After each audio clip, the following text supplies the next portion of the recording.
तो के लिए ये रहेगी। तो welcome to gym planning and management course. और कम से कम ये कोर्स आपका 1.5 महीना तो चलेगा और वीकली हमारी इंटरेक्शन रहेगी।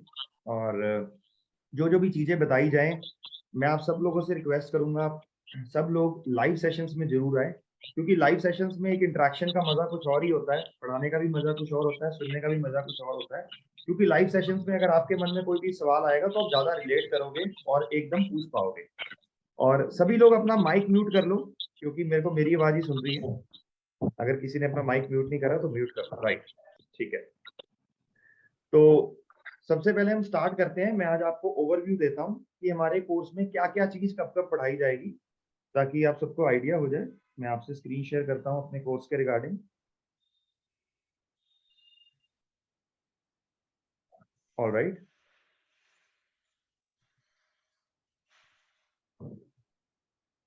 ठीक है। तो आप जैसा कि देख सकते हो, वेलकम टू द प्रोग्राम। और हम ये हमारा जो कोर्स है ये 2 पार्ट्स में डिवाइडेड रहेगा। Gym planning and management first part है जिम प्लानिंग। इसमें आपको सब बताया जाएगा कि एक अच्छा जिम प्लान कैसे करना है। तो उसमें आपको क्या क्या पढ़ाया जाएगा। Number 1, budget analysis. की स्टार्टिंग में कंफ्यूजन क्या होता है, पता नहीं होता यार बजट क्या होना चाहिए, कि किस लोकेशन पे किस बजट का हमने जिम प्लान करना है। और कई बार हमने ये भी देखा है कि किसी ने लोकेशन तो बड़ी पॉश चूज कर ली, बट उसका बजट ही 10-15 लाख था, तो भी उसको रिस्पॉन्स नहीं आया। और किसी ने एक रूरल एरिया में जहां उसको फीस ही 500, 700, 800 रुपए मिलनी है, वहां पैसा बहुत ज्यादा लगा दिया, तो भी उसको रिस्पॉन्स नहीं आया। तो ये जो चीज है ना, ये बजट एनालिसिस एक ऐसी चीज है, अगर ये स्टार्टिंग से सही होगी तो आपको प्रॉफिट्स बहुत अच्छे आएंगे, रिटर्न ऑन इन्वेस्टमेंट बहुत अच्छी आएगी, और आपको फ्यूचर में डिसअपॉइंटमेंट नहीं होगी और आप लगातार ग्रो करोगे। सेकंड, आपको बताया जाएगा फाइनलाइजिंग द लोकेशन। लोकेशन एक अच्छी चूज कैसे करनी है, क्या क्या पैरामीटर्स होते हैं, और एक अच्छी लोकेशन फाइनलाइज कैसे करनी है, क्योंकि लोकेशन का बहुत बड़ा रोल है। अगर लोकेशन आपके जिम की बहुत अच्छी होगी तो तकरीबन तकरीबन 50% मेहनत आपकी कम लगेगी क्लाइंट्स को बिल्ड करने में। तो लोकेशन का भी बहुत इंपॉर्टेंट रोल है, उसके बारे में आपको बताएंगे। फिर तीसरा पॉइंट आ जाएगा buying and renting the place and legal formalities, की जगह आपको खरीद के जिम बनाना चाहिए या रेंट पे लेके बनाना चाहिए, और ये सब चीजें करने में लीगल फॉर्मेलिटीज क्या होती हैं जिम खोलने में, वो सब आपको बताएंगे। फिर हम बात करेंगे, एक बार जगह फाइनल हो गई तो सबसे जो नेक्स्ट सवाल आपके माइंड में आता है वो आता है इंटीरियर डिजाइनिंग, कि यार इंटीरियर कैसे जिम के बनाए, क्योंकि आज के टाइम में क्या है कि जितना मशीन्स अच्छी होनी जरूरी है उतना ही इंटीरियर का रोल है। क्योंकि आप भी जिस जिम में जाते हैं और अगर अच्छे इंटीरियर होते हैं तो स्टार्टिंग में जो क्लाइंट्स आते हैं, अच्छे इंटीरियर उनको बहुत ज्यादा अट्रैक्ट करते हैं। और आपने हमारी यूट्यूब वीडियोस में भी देखा होगा कि हम कितने क्लास इंटीरियर्स करते हैं अल्टीमेट जिम सॉल्यूशंस में। तो वो सारी चीजें जिम की सक्सेस में बहुत बड़ा रोल प्ले करती हैं। और लेआउट का ऐसा रोल है कि अगर आपके जिम का लेआउट अच्छा है तो क्लाइंट्स को अच्छी वाइब्स आएंगी, प्रॉपर स्पेस मिलेगी, और आपका जिम स्पेशियस लगेगा। और अगर आपके जिम का लेआउट अच्छा नहीं है, चाहे आपके जिम का स्पेस बहुत बड़ा भी है, तो भी क्लाइंट को अच्छी वाइब्स नहीं आएंगी और आपका जिम कंजेस्टेड लगेगा। तो लेआउट पे भी हम डिस्कशन करेंगे आने वाले टाइम में। तो इंटीरियर डिजाइनिंग का भी पार्ट कवर हो गया, लेआउट का भी पार्ट कवर हो जाएगा। उसके बाद जो नेक्स्ट चैलेंज आपको आता है, ये जो पूरा कोर्स है ना ये सीक्वेंस वाइज है, कि जब आप अपना जिम प्लान करते हो, पहले पहले चैलेंज क्या आता है, दूसरा क्या आता है, तीसरा क्या आता है, चौथा क्या आता है। तो हमने सारा sequence as it is maintain करा है, कि जो अब आप जिम अपना प्लान करते हो तो क्या क्या चैलेंज आपको आते हैं, क्या क्या चीजों पे आपको काम करना पड़ता है। तो सेम सीक्वेंस पे ही बातचीत चलेगी आपसे। तो नेक्स्ट चैलेंज आपको आएगा स्टाफ हायरिंग एंड ट्रेनिंग, क्योंकि स्टाफ जिम खुलने से पहले फाइनल करना पड़ता है, ताकि जब भी आपके क्लाइंट आने शुरू हो जाए डे 1 से, तो पूछते हैं ट्रेनिंग कौन देगा, स्टाफ कौन होगा, तो वो भी आपका पहले ही फाइनलाइज होना चाहिए। Next point is promotion and marketing. ये बहुत जरूरी है। मान लीजिए आप 30-40 लाख लगा के जिम खोल रहे हो और आपने प्रमोशन और मार्केटिंग पे ध्यान नहीं दिया, तो आप लैग कर जाओगे। तो प्रमोशन और मार्केटिंग कैसे अपनी जिम की करनी है वो आपको बताएंगे। क्योंकि होता क्या है, जब आप अपना नया जिम प्लान करते हो, आप इतने बिजी हो जाते हो इंटीरियर का काम कराने में, इक्विपमेंट्स और सारी चीजें फाइनलाइज करने में, और प्रमोशन और मार्केटिंग करना ही भूल जाते हो। और जिम खुलने के 1-2 महीने बाद लोग सोचते हैं अरे यार मैं तो मार्केटिंग पे ध्यान ही नहीं दिया। फिर मार्केटिंग करना शुरू करते हैं जब लगता है रिस्पॉन्स भी वैसा आ रहा है। तो ये चीज पहले से ही करनी है हमने। और उसके बाद स्टेशनरी प्रिंटिंग, स्टेशनरी क्या क्या चीजें आपके पास होनी चाहिए उस पर हम बात करेंगे, जैसे कि memberships, joining cards, receipt books और डेक्लेरेशन फॉर्म, ये सब स्टेशनरी प्रिंटिंग में आता है। और जिम प्लानिंग का जो लास्ट सिलेबस रहेगा that will be opening ceremony. कि एक अच्छी ओपनिंग सेरेमनी कैसे कंडक्ट करनी है ताकि शहर में एक अच्छी हाइप क्रिएट हो जाए और एक आपका नाम हो जाए ओपनिंग से पहले ही, जिनका एक अच्छी हाइप क्रिएट हो, ओपनिंग सेरेमनी का सीक्वेंस बहुत अच्छा हो आपका, जो लोग भी आपकी ओपनिंग सेरेमनी में आए इतने मोटिवेटेड हो आपकी ओपनिंग सेरेमनी देख के, वो एक ब्लास्ट फंक्शन होना चाहिए और वो इतने मोटिवेट हो कि वो आपका जिम ज्वाइन कर लें उसी दिन। तो उस पे बातचीत होगी और फिर हमारा नेक्स्ट पार्ट शुरू होगा, दैट इज जिम मैनेजमेंट। क्योंकि देखो अब जो चीजें आपको बताइए जिम प्लानिंग का पार्ट था कि अच्छा जिम प्लान कैसे करना है ओपनिंग सेरेमनी में, उसके बाद आ जाएगा जिम मैनेजमेंट।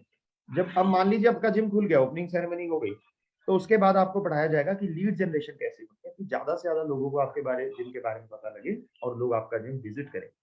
तो इसको हम कहते हैं लीड जनरेशन, कि ज्यादा से ज्यादा लोग आपका जिम देखने आए, विजिट करने आए, इंक्वायरी करने आए आप। जब इंक्वायरी करने आएंगे तो नेक्स्ट चैलेंज आपको आएगा मेंबरशिप कन्वर्जन, कि लीड जनरेशन तो बहुत हो रही है, लोग तो बहुत पता करने आ रहे हैं। अब नेक्स्ट बात होगी मेंबरशिप कन्वर्जन, कि आपको उनको कन्वर्ट कैसे करना है, उनको पैकेजेस कैसे सेल करने हैं, उनको जिम का मेंबर कैसे बनाना है। तो बड़ा प्यारा सीक्वेंस है इस कोर्स का। तो थर्ड टॉपिक जो आएगा जिम मैनेजमेंट में वो है मैनेजिंग जिम ट्रेनिंग। अब पहला था लीड जनरेशन, लोग आए, विजिट करके गए, फिर वो ज्वाइन कर गए। अब जब वो ज्वाइन कर गए, आपके 100-200 मेंबर हो गए, अब नेक्स्ट चैलेंज क्या आएगा, ट्रेनिंग मैनेजमेंट, कि जो 100-200 मेंबर आपके हो गए उनकी ट्रेनिंग कैसे मैनेज करनी है। क्योंकि ट्रेनर तो हर जिम में 2, 3, 4, 5 इतने ही होते हैं, 4-5 भी जो बड़ा जिम होता है 5000-6000 स्क्वायर फीट का उसमें होते हैं। अदरवाइज जो छोटे जिम होते हैं उसमें तो ओनर खुद ही थोड़ा बहुत ट्रेनिंग देता है और 1-2 ट्रेनर ही रखता है। तो जो 100-200 क्लाइंट आ रहे हैं उनकी ट्रेनिंग कैसे मैनेज होगी ताकि कोई भी क्लाइंट आपका जिम छोड़ के ना जाए, ट्रेनिंग से सारे खुश रहें, सबको अच्छे रिजल्ट आए, क्योंकि सारे मेंबर्स का ध्यान रखना बहुत जरूरी है। तो उसमें बातचीत होगी। जो नेक्स्ट टॉपिक पे बात होगी that is gym sales management, कि आपको अब सेल्स अच्छी हर महीने कैसे जनरेट करनी है, कि जो लोग आ रहे हैं उनके साथ आप कैसे बेस्ट सेल्स निकाल सकते हैं। सेल्स मैनेजमेंट के प्रिंसिपल्स आपको समझाए जाएंगे। नेक्स्ट होगा follow up and renewals. Follow up and renewal से मतलब है कि जो लोग विजिट करके ज्वाइन नहीं करके गए उनका प्रॉपर फॉलो अप कैसे करना है, कि विजिट करके बट ज्वाइन नहीं करा, सोच रहे हैं, उनका फॉलो अप कैसे करना है ताकि वो ज्वाइन करें, सोचते ना रहें। और रिन्यूअल से मेरा मतलब है कि जो मेंबर्स हैं जिनके, और जब उनके पैकेजेस खत्म हो जाते हैं तो वो अपना पैकेज रिन्यू कराएं, आपका जिम छोड़ के ना जाए। उसमें बातचीत होगी। नेक्स्ट बातचीत होगी बिजनेस फ्रॉम पर्सनल ट्रेनिंग, कि पर्सनल ट्रेनिंग से आप कितना बिजनेस जनरेट कर सकते हैं अपने जिम में, पर्सनल ट्रेनिंग के क्या फायदे हैं, पर्सनल ट्रेनिंग से ट्रेनर्स को कितनी सपोर्ट होती है, क्लाइंट को कितने रिजल्ट्स आते हैं, उन सब चीजों पे बातचीत होगी। फिर मैं आपको एक फॉर्मूला दूंगा ट्रैकिंग मंथली सेल्स रिपोर्ट का, कि आप अपने जिम की मंथली सेल्स रिपोर्ट बनाएंगे, वो मैं फॉर्मूला आपको दूंगा, ताकि आपको पता लगेगा हर महीने कि हमारा जिम किस डिपार्टमेंट में लैग कर रहा है, सेल्स टीम अच्छा काम नहीं कर रही है, ट्रेनर अच्छा काम नहीं कर रहे, या जिम में किस चीज की कमी आ रही है। वो फॉर्मूला ऐसा है सेल्स रिपोर्ट का जो मैं आपको दूंगा, इसमें आपका जिम कभी भी लॉस में नहीं जाएगा। जो भी आप जिम सेटअप करोगे 1 से 1.5 साल में आप अपना पैसा रिकवर करोगे। और अगर आप उस फॉर्मूले के तहत चलोगे तो आप हर साल एक नया जिम बना पाओगे, क्योंकि मैंने पिछले 10 साल में ऐसे ही काम करा है। नेक्स्ट मैं बात करूंगा टीम बिल्डिंग की, आपको एक अपनी शानदार टीम कैसे बनानी है अगर इस इंडस्ट्री में ग्रो करना है। नेक्स्ट बात होगी ब्रांड बिल्डिंग की, जो भी आप जिम जिस नाम से भी खोल रहे हैं उसको एक ब्रांड में कैसे कन्वर्ट करना है, कि आपके शहर का सबसे अच्छा ब्रांड लोग बोले कि ये आपका जिम है। तो ब्रांड बिल्डिंग पे बात होगी। और लास्ट में बात होगी multiple gym handling and franchise module. अब आपने 4-5 जिम अपने खोल लिए, अच्छा ब्रांड आपका आपके शहर में बन गया, तो लोग आपकी फ्रेंचाइजी क्यों लें, आप मल्टीपल जिम्स कैसे चला पाओगे अगर आपका ड्रीम है। क्योंकि होता क्या है कि एक जिम से एक लिमिटेड इनकम होती है। प्लीज अपना माइक म्यूट कर लीजिए जिसका भी माइक ऑन है। अंकुर आई थिंक आपका माइक म्यूट नहीं है पीछे से, क्योंकि ना थैंक यू, नॉइज आती रहती। तो मैं बात कर रहा था मल्टीपल जिम हैंडलिंग, क्योंकि होता क्या है एक जिम से एक लिमिटेड इनकम होती है। आप मान लीजिए आपने एक जिम खोला 2000 स्क्वायर फीट का जिम है, तो उसमें 200 मेंबर ही आ पाएंगे, या 300-250 जो भी आपके जिम का साइज है, तो एक लिमिटेड इनकम होगी। बट अगर आपके ड्रीम्स बड़े हैं, आपको बिजनेस में बहुत ग्रो करना है, तो आपको मल्टीपल जिम्स बनाने पड़ेंगे। आई थिंक मैं फिर रिक्वेस्ट करूंगा, माइक फिर किसी का अनम्यूट हो गया है, माइक प्लीज अपना म्यूट कर लें। हाँ थैंक यू। तो आपको मल्टीपल जिम कैसे हैंडल करने हैं ताकि आप एक अनलिमिटेड ग्रोथ करें। तो राइट, ये हमारा सिलेबस रहेगा जो मैं स्टेप बाय स्टेप आपको बताऊंगा। तो आज का हम टॉपिक शुरू करते हैं। सबसे पहली चीज आती है कि why you are into this business, why do you want to be, why do you want to open the gym, और आपकी विजन क्या है और आपका पर्पस क्या है। Vision should be clear in your thoughts and mind. The long-term goal should be set and further divided into small-term goals. The answer to the below mentioned question should be ready in mind. पहला सवाल आज आपने सबसे पूछना है, क्योंकि सबसे मेरा इंट्रोडक्शन हुआ, सब फिटनेस इंडस्ट्री में बहुत अच्छा ग्रो करना चाहते हैं। तो पहला सवाल आपके माइंड में होना चाहिए कि यार मैं फिटनेस इंडस्ट्री में आना क्यों चाहता हूँ, मुझे अचीव क्या करना है। और थर्ड सवाल का जवाब आपके मन में होना चाहिए कि मेरे पास ऐसी क्या यूएसपी है, क्या एडवांटेज है, क्या कंपेटिटिव एडवांटेज है जो बाकियों के पास नहीं है। तो अगर मैं आप लोगों से अपनी स्टोरी शेयर करूं, अपनी जर्नी शेयर करूं कि मैं इस इंडस्ट्री में कैसे आ गया था और मेरी जर्नी किस तरह की रही है, क्योंकि स्टार्टिंग में ना आप लोगों का विजन बहुत बड़ा नहीं होता। स्टार्टिंग में जब आप जिम प्लान कर रहे हो, आपका तो सिर्फ इतना ही विजन है कि यार बस अच्छी जगह पे जिम खुल जाए भगवान, और किसी तरह पैसे का अरेंजमेंट हो जाए, इन्वेस्टमेंट का जुगाड़ हो जाए, थोड़ा बहुत पेरेंट्स सपोर्ट कर दें, थोड़ा बहुत मुझे लोन मिल जाए और मैं एक जिम बना लूँ और ऊपर वाला जिम चला दे, बस 200-300 मेंबर मेरे हो जाए यार, मैं अपना खर्चा निकालने लग जाऊँ और मेरे को 50,000 लाख रुपए, 1.5 लाख रुपए महीना बचने लग जाए, बस और क्या चाहिए? एक गाड़ी ले लूँगा, एक घर खरीद लूँगा, शादी कर लूँगा और यही मेरा ड्रीम है, यही मेरा विज़न है, ऐसा है, वैसा है, मेरा भी यही था। तो मैं आपको अपनी स्टोरी बताता हूँ, मेरी शुरुआत कैसे हुई थी। अ, मेरी जब मैं 18 साल का था, तो मेरा कोई ड्रीम नहीं था कि मैं जिम ओपन करूँगा, कभी मैंने लाइफ़ में सोचा नहीं था कि मैं जिम ओनर बनूँगा और ना ही मेरा बॉडी बिल्डिंग में बहुत ज़्यादा इंटरेस्ट था। मैं क्रिकेटर था और मेरा स्टार्टिंग से ड्रीम था कि मुझे इंडिया की टीम से खेलना है। और मैं उसके लिए बहुत मेहनत करता था, 8-8, 9-9 घंटे प्रैक्टिस करता था, बहुत मैं फिट था उस टाइम पे। फील्डिंग मेरी बहुत अच्छी थी, बैटिंग भी बहुत अच्छी थी और मेरा करियर बहुत अच्छा चल रहा था। पंजाब अंडर 19 में खेला हूँ और school games federation of India की तरफ से इंडिया की टीम में भी खेला हूँ। और सबको, मेरे फैमिली, फ्रेंड्स, सबको उम्मीद थी कि ये लड़का कुछ ना कुछ अच्छे लेवल पे खेलेगा। तो जैसे ही मेरी 12th क्लास खत्म हुई तो अ, मेरे को मेरी मदर ने बताया कि जो मेरे फादर का बिज़नेस था, हमारी फैक्ट्रियाँ थी सहारनपुर यूपी में, 3 फैक्ट्रियाँ थी। तो मेरे फादर पिछले 2 साल से स्ट्रगल कर रहे थे बिज़नेस में, क्योंकि उनको बैक प्रॉब्लम हो गई थी, वो फैक्ट्री में जा नहीं पाते थे। उनको L4, L5 उनकी डिस्क स्लिप हो गई।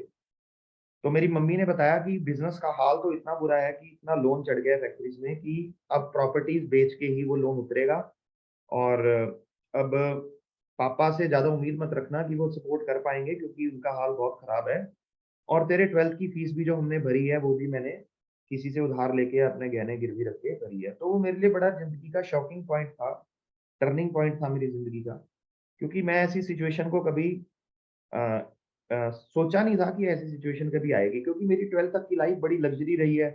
मैं पंजाब के नंबर 1 स्कूल में पढ़ा था और जहाँ सब अच्छी फैमिलीज़ के लोग पढ़ते थे। बड़ी अच्छी मेरी फैमिली ने मुझे हर फैसिलिटीज़ दी 12th क्लास तक और मैंने सोचा था ऐसे ही आगे चलता रहेगा और मैं अपनी लाइफ़ एन्जॉय करूँगा और क्रिकेट भी खेलूँगा। तो जब वो चीज़ सामने आई तो बड़ा झटका लगा और मेरी मम्मी ने मुझे बोला कि अब तू बेटे खुद सोच तुझे क्या करना है लाइफ में, और मेरे 2 छोटे भाई भी हैं और मेरी मम्मी ने ये भी बोल दिया कि अब इनको भी तूने ही सपोर्ट करना है, तूने ही इनका आगे करियर का ध्यान रखना है और अब पापा से उम्मीद मत रखना। तो बड़ा मेरे ऊपर 18 साल की उम्र में एक ऐसा प्रेशर आया कि जिस चीज़ के लिए मैं रेडी नहीं था, ना ही मैंने सोचा था, ना ही मुझे समझ थी कि मैं इस चीज़ को हैंडल कर कैसे पाऊँगा। तो बड़ा मैंने उस चीज़ पे सोचा, मुझे झटका भी लगा। तो क्रिकेट तो मेरी ख्वाबों में से वहीं चली गई थी कि मेरी मम्मी ने मुझे बोला, अगर तुझे लगता है तेरा इंडिया की टीम तक नंबर आ जाएगा जल्दी, तो बेटे क्रिकेट खेल ले। बट आपको पता है क्रिकेट खेलने के लिए भी पैसा चाहिए होता है। स्टार्टिंग में क्रिकेट में इतनी जल्दी पैसा नहीं आता, उस टाइम आईपीएल वगैरह भी नहीं होता था। तो क्रिकेट तो मैंने उसी दिन भूल गया था मैं। मैंने अपनी किट बैग बंद करके एक ऐसी कोने में रख दी, उस पे चादर डाल के कि ना मुझे कभी इसकी याद आएगी, ना कभी मैं इसकी तरफ देखूँगा और मेरा ज़िंदगी का एक ही ड्रीम बन गया था कि बस किसी तरह मुझे पैसे कमाने हैं और अपनी फैमिली को सपोर्ट करना है, अपने आप को सपोर्ट करना है 18 साल की उम्र में। मैं कभी कॉलेज भी नहीं गया हूँ अपनी लाइफ में। तो मैंने जो मैं कर सकता था, क्योंकि फैक्ट्रीज़ तो लॉस में थी, फैक्ट्रीज़ सँभालने का कोई ऑप्शन नहीं था मेरे पास, ना ही मुझे उस चीज़ की नॉलेज थी। अगर पापा मुझे नॉलेज देते फैक्ट्रियाँ कैसे चलती हैं, तो मैं शायद उस चीज़ को सीख पाता। बट पापा अवेलेबल नहीं थे फैक्ट्री में। तो मैंने कॉल सेंटर में जॉब स्टार्ट करी, मुझे लगा चलो मैं 2-3 साल जॉब करूँगा और मेरा अच्छा एक्सपीरियंस होगा, सैलरी अच्छी हो जाएगी, कुछ स्टार्टिंग में अपने आप को सपोर्ट करूँगा, फिर फैमिली को भी करने लग जाऊँगा। तो मैंने ₹6000 की जॉब से कॉल सेंटर में स्टार्ट करा, नाइट शिफ्ट्स होती थी। मेरी नाइट लाइफ वो कह लो स्लीपिंग पैटर्न्स डिस्टर्ब हुए उससे और 6 महीने में मुझे रियलाइज़ हो गया कि मैं इसमें बहुत ज़्यादा ग्रो नहीं कर पाऊँगा, ना ही अपनी फैमिली को सपोर्ट कर पाऊँगा, ना ही मेरे ड्रीम्स अचीव हो पाएँगे। और 6 महीने में मैंने जॉब क्विट कर दी और फिर मेरे को लगा यार शायद मैं अपनी फैक्ट्रियाँ एक जोर मारता हूँ पापा से पूछ के जितना भी वो गाइड कर सकते हैं। कोशिश करता हूँ फैक्ट्री में सँभाल लूँ, शायद कर्ज़े से निकाल लूँ और शायद बच जाए फैक्ट्रियाँ। तो मैंने पापा से बात करी कि ऐसे-ऐसे है, पापा ने कहा कोशिश करके देख लो, करो काम। बट उसमें भी मैं इंटरेस्ट अपना डेवलप नहीं कर पाया। टाइम मैंने दिया, 2 साल लगाए, बट वहाँ भी कुछ मुझे हासिल नहीं हुआ। और फिर कोई मुझे एक मल्टी लेवल मार्केटिंग कंपनीज़ होती हैं जो मेंबर बनाने वाली कंपनीज़, कोई मुझे उसमें सेमिनार में ले गया। वहाँ मैंने देखा कि मेरी उम्र के लोग 1-1 2-2 लाख रुपए महीना कमा रहे हैं और मुझे लगा शायद वहाँ मैं सक्सेस हो जाऊँगा। 2-3 साल मैंने वहाँ बहुत मेहनत करी, बहुत मतलब वो तो इतना पेनफुल काम था मल्टी लेवल मार्केटिंग वाला, मेंबर बनाने वाली चेन सिस्टम वगैरह। मतलब उसमें तो मैंने अपना मज़ाक ही उड़वा लिया था, मतलब फ्रेंड सर्कल में कह लो, रिश्तेदारी में कह लो, क्योंकि सब कहते थे कि हमारा बेटा एमबीए कर रहा है, इंजीनियरिंग कर रहा है और आपका बेटा तो क्रिकेटर था, उसका क्या बना? आपने इतने अच्छे स्कूल में अपने बेटे को पढ़ाया, वो तो मेंबर बनाने वाली कंपनी में काम कर रहा है, फलाना कर रहा है, फैक्ट्रियाँ नहीं देख पा रहा। क्योंकि लोग बहुत मज़ाक उड़ाते हैं। लोगों को मसाला चाहिए आपकी रिश्तेदार और फैमिलीज़ में कि कैसे वो मज़ाक उड़ा पाएँ आपका। तो ये सारी नेगेटिविटी मैंने बहुत झेली और उसमें भी मुझे कामयाबी नहीं मिली। थोड़ा बहुत पैसा कमाया, बट बदनामी ज़्यादा हो गई उसमें मेरी और सक्सेस नहीं मिली। मतलब मैं 20-25 हज़ार कमाने तो लग गया था, बट उतना ही मेरा खर्च हो जाता था जब मैं फील्ड में लोगों को मार्केटिंग प्लान दिखाने जाता था या सेमिनार अटेंड करने जाता था, थोड़ा ज़्यादा ही खर्च हो जाता था। तो मेरी उम्र 23 साल तक हो गई, 5 साल पता ही नहीं लगे कैसे बीत गए और मैंने 3 तरह हाथ मारे। क्रिकेट मैं भूल चुका था जो मेरी ड्रीम था लाइफ़ का और जॉब मैंने करके देख ली, उसमें मेरे को नहीं लगा कि मैं ग्रो कर पाऊँगा क्योंकि कॉल सेंटर मेरी लाइफ़ का पैशन नहीं है और मल्टी लेवल मार्केटिंग में मैं कुछ कर नहीं पाया, फैक्ट्रीज़ लॉस में जा रही हैं। वो प्रॉफ़िट तो छोड़ो, लॉस कैसे बचाना है, वहाँ सिर्फ़ इसी पे काम हो रहा है कि कर्ज़ा कैसे उतरेगा। 23 साल की उम्र तक मैं बहुत बड़े एक डिप्रेशन में था अपनी लाइफ़ के कि मुझे कुछ समझ नहीं आ रहा था कि करना क्या है अब लाइफ़ में आगे और कॉन्फिडेंस मेरा ज़ीरो हो चुका था अपनी लाइफ़ में। क्योंकि मेरे पास आगे कोई रास्ता नहीं था, क्योंकि ना मेरे पास कोई क्वालिफ़िकेशन थी कि मैं मेरे को कोई गवर्नमेंट जॉब मिल जाए या मेरे को कोई अच्छी जॉब मिल जाए या मैंने इंजीनियरिंग कर ली हो, कुछ भी ऐसा नहीं था। पैसे नहीं थे कि मैं कोई बिज़नेस कर पाऊँ। तो मैं बहुत बड़े डिप्रेशन में था। तो हुआ क्या अचानक अ, मेरी एक गर्लफ्रेंड थी और तो वहाँ मेरी शादी की बात चल पड़ी, उनके घर में पता लग गया हमारे बारे में। तो उन्होंने शादी के लिए भी मना कर दिया और ज़्यादा दुःख हुआ लाइफ़ में कि ऐसा लगा कि मैं किसी लायक ही नहीं हूँ, कि जिससे इंसान प्यार करता है उससे शादी भी नहीं हो सकती, क्रिकेटर बनना था वो नहीं बना, पढ़ाई वो नहीं हो पाई, तो लाइफ़ जीने का पक्स मकसद ही क्या है? मतलब रह क्या गया? मतलब एक मैं अभिषेक अग्रेजा दुनिया के आगे एक मज़ाक बन के रह गया, जिसके 12th क्लास तक मेडल्स ही मेडल्स थे स्पोर्ट्स में, क्रिकेट्स में और इतने अचीवमेंट थे और आज वो लड़का लाइफ़ में ज़ीरो पे खड़ा है। तो एक्सेप्ट भी करना वो सिचुएशन बड़ी मुश्किल थी। तो उस रात मुझे बहुत झटका लगा जब मेरी शादी को ना हो गई तो उस दिन लगा यार कुछ ना कुछ अब करना ही पड़ेगा। तो लाइफ में एक सवाल आया यार तेरे को सेकंड बेस्ट थिंग क्या अच्छी लगती है लाइफ में? तो मेरे को ऐसे ही ख्याल आया कि यार मेरे को जिम करना पसंद है। बस वैसे ही फिट रहना मुझे पसंद था और जब मैं डिप्रेशन में था तो अपनी मैं फ्रस्ट्रेशन कह लो क्योंकि एक हर बच्चे का ख्वाब होता है यार मेरी बॉडी में। 18 से 25 साल की उम्र में ना सबके ख्वाब होते हैं कि मेरी जॉन अब्राहम जैसी बॉडी हो। अ, कह लो कि टाइगर श्रॉफ जैसी बॉडी हर एक का होता है, वो मेरा भी था। तो मेरे को जिम करना तो पसंद था, मैं 1-2 घंटे जिम के लिए निकालता था। तो माइंड में ख्याल आया कि शायद तू इस लाइन में अच्छा कर सकता है क्योंकि तेरा स्पोर्ट्स का बैकग्राउंड रहा है। क्यों ना एक जिम प्लान कर और देखते हैं यार लाइफ में कैसा रहेगा और शायद तू जिम खोल के एक अपने आप ऊपर से फेलियर का दाग उतार पाए और अपने पैरों पे खड़ा हो पाए। सिर्फ इतनी छोटी-सी विज़न थी उस टाइम। तो ब और पैसे तो थे नहीं काम करने के लिए। तो जिम के बारे में सोचा, पूरी रात मैं सोया नहीं, गूगल पे सर्च करा, कमर्शियल ट्रेडमिल प्राइस, जो-जो भी मेरे माइंड में इक्विपमेंट्स के मुझे नाम याद थे। तो जो-जो भी उस टाइम तो डब्बे जैसा कंप्यूटर था, 2000 मैं 11 की एंड की बात बता रहा हूँ जब इंडिया वर्ल्ड कप जीता था। 2011 की एंड की बात है ये नवंबर की। डब्बे जैसे कंप्यूटर होते थे, नेटवर्क बड़ा स्लो चलता था और बफर हो के 3-4 मिनट बाद कोई सर्च पूरी होती थी।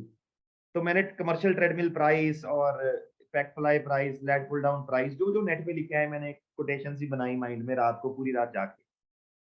और सुबह पापा से डिस्कस करा कि पापा मुझे जिम खोलना है और वो शॉक हो गए। क्या ये कौन-सा तुझे रात को सपना आ गया है, तू जिम खोलना है? कहते पहले तुझे क्रिकेटर बनना था, फिर तुझे जॉब करनी थी। फिर तुझे फैक्ट्रियां चलानी थी, फिर तुझे मल्टी लेवल मार्केटिंग करनी थी। क्या तूने ये काम करके छोड़ दिए, अब तुझे जिम खोलना है। क्या अब तू इसमें भी जो बचे बुचे पैसे हैं या जो तेरे को लोन देके पैसे का अरेंजमेंट कराएंगे वो भी तो नुकसान कराएगा। मैंने कहा नहीं पापा मैं चलाऊंगा, मेरे का यकीन करो। और जो मैंने रात को कागज वो बनाया था जिसमें 10 लाख तक का बजट बना हुआ था कि इतने में मेरा जिम खुल जाएगा, पापा ने वो कागज ही फाड़ के फेंक दिया। और उस तब कोई मोबाइल कैमरे वाले भी नहीं होते थे ना, मैंने उस कागज की कोई फोटो खींच के रखी थी। मैं कहा पापा आपने क्यों फाड़ दिया है, तो मैंने पूरी रात जाग के एक कोटेशन बनाई थी और आपने एक कागज ही फाड़ दिया। तो कहते बेकार काम है, जिनके काम में कुछ नहीं रखा। 150-200 रुपये फीस मिलती है उस टाइम ना, यही चलती थी 150-200 रुपये फीस, आज से 10-11 साल पहले। अखाड़े जैसे जिम होते थे, लोग चप्पल उतार के या नंगे पाँव एक्सरसाइज करते थे, अच्छे हाई फाई जिम तो थे नहीं कोई सहारनपुर में। और कहते थे 200 रुपये फीस आएगी, कितने मेंबर आ जाएंगे, 100 मेंबर, 20,000 रुपये महीना तुझे आएगा, 5-7 हजार रुपये रेंट पे जगह मिलेगी, 10-15 हजार जिंदगी भर कमाने के लिए पैदा होएगा तू।